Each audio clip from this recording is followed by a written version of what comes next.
I first met Dale in 1982, and he and his staff at American Indian Services Department of BYU, is what it was at the time, wanted to do a dramatic film that would teach and encourage Native American students to not drop out of college, but to continue on getting their education. Well, I met Dr. Tingey about, I guess now, like 32 years ago.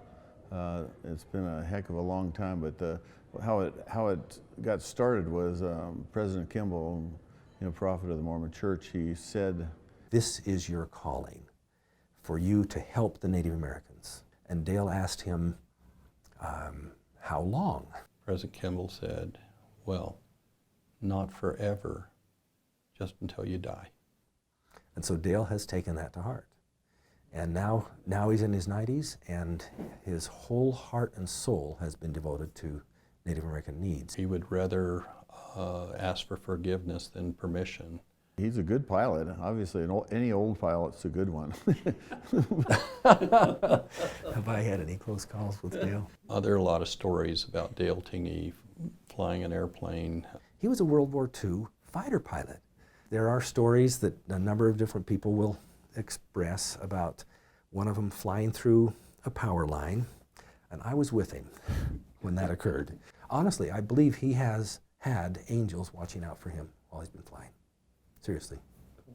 But Dale does what's needed to be done, and that takes him places that kind of push the limits sometimes. Flying to some of the reservations and handing out gifts, and I mean, Dale's like a Santa Claus to the Native Americans. He does so many good things for them and just loves the Native Americans. And there is serious poverty on the reservations, but there's also serious capability, serious potential for good and opportunity. With American Indian Services, there are grandchildren of people now in college of those that Dale originally had worked with. Nearly 4,000 scholarships a year. It's changing lives of people. Dale, started all of that and has stuck with it through the years. Dale is one who doesn't take no for an answer. He's a very persuasive guy in a nice way. It's hard to say no to Dale. And I'm one of them that can't say no. Whatever Dale asks me to do, I try my hardest to be able to say yes. What he does is he gives them the opportunity to give meaningfully, things that last and that outlast them, that leave a living legacy. In the old days, we used to play up at Jeremy Ranch, and I was able to bring some pretty cool people to the tournament. President Ford came, Bob Hope, a lot of general authorities play, and Chad Lewis and Steve Young have come many times, and it's just gotten bigger and bigger and bigger and bigger, and so thousands and thousands of young Native Americans have gotten scholarships for the last 30 plus years. He is an inspiration. Everyone loves him, and he's the best example of a person that truly loves others and is devoted to helping them in whatever way he can. Well, congratulations, Dale.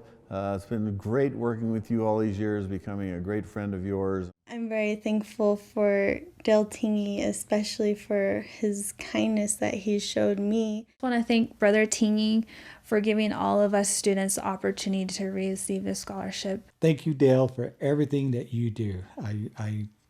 Without you and without other people like you, a lot of us would not have this opportunity. Every one of them has said, Dale is a saint. He's an angel. And I wholeheartedly agree.